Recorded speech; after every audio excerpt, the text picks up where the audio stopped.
I'm Joanna DeCellis, editor of Club and Resort Chef. I'm here today with James Patterson, the executive chef of Sedgefield Country Club. Thanks for joining us. Thanks today, for having me.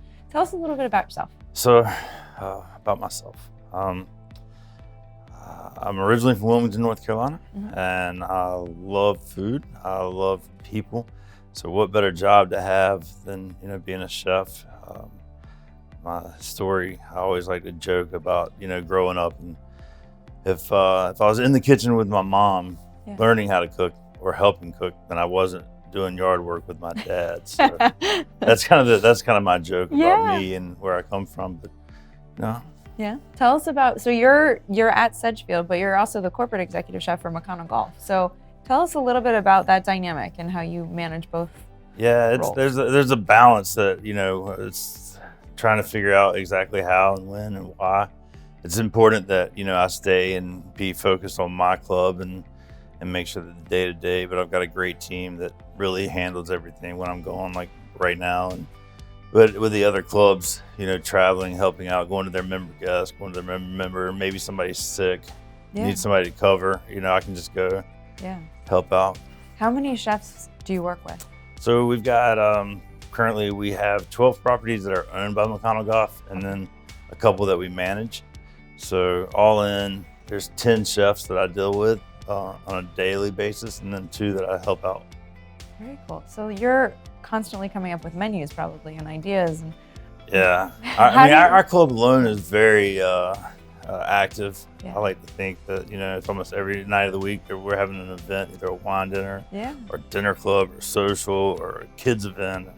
So it just goes on and on. That's, it takes a lot of time as far as writing menus there. But, each club has their own chef and their own food and what happens. So we don't have too many items that are, corporate. Okay.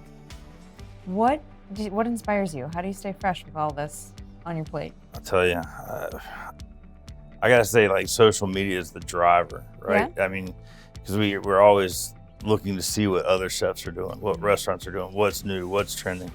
How can we stay ahead of it? Try to be there. It's important that our members want to be at the club. Yeah. They pay their dues. Yeah. But it's important that they want to be there, not just, I'm going to write my check for my minimum. You don't want that. Right. So you do some competitions, right? Some culinary competitions and cooking things. Yeah, we started as a team from the club back in 2016. We did a competition dining series in North Carolina, and it was exciting to start that way with my sous chef and one other line cook, and we ran that one all the way to the finals, and we lost to a team in Raleigh. We were competing in Raleigh, lost to a team in Raleigh, but it was a lot of fun, and from that it's kind of snowballed. I mean, it's just I'm pushing my staff to do it. I'm pushing the chefs in the company to do it. Anytime you can get out and cook in front of people that may or may not know you or know your cuisine, it's invigorating. I mean, it changes. It's a change. It's a big change. Yeah. Than cooking in the kitchen every day, doing the same thing. Yeah. Are your cooks and your chefs in the company, are they excited to do it? Do they enjoy it? Yeah, and it's a pride thing too, because like we did one recently where we brought 2 executive chefs from McConnell Golf to my club, and we did an Iron Chef kind of deal right in front of the members. We plated in the dining room, and so they got to see it start to finish.